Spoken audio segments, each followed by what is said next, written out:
apa ni? Ha ha ha. Jangan takut. Jangan gentar. Tahniah, anda telah membuka portal ilmu digital bersama saya hari ini.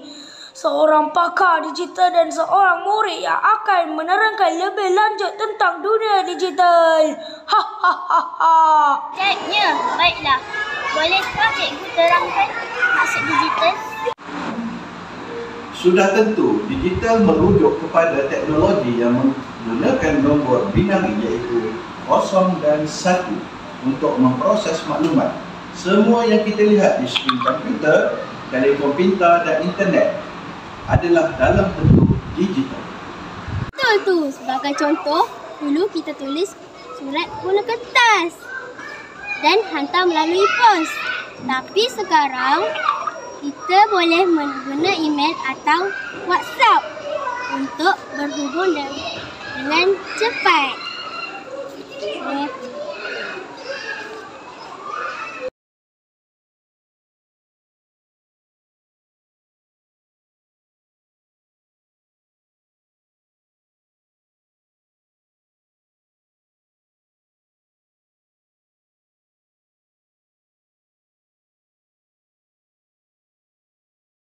Menarik. Jadi, bagaimana pula perubahan dari dulu hingga sekarang? Dahulu kita guna mesin taip untuk menulis.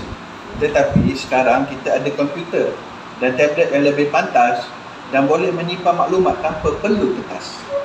Dulu besar dan berat, hanya boleh buat panggilan je. Sekarang telefon pintar boleh mengambil gambar.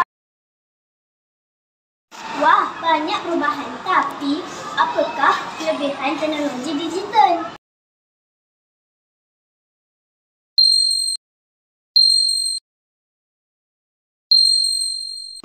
Bagus juga, tapi ada kesan negatif tak? Ada juga. Kalau kita tak guna dengan baik, contohnya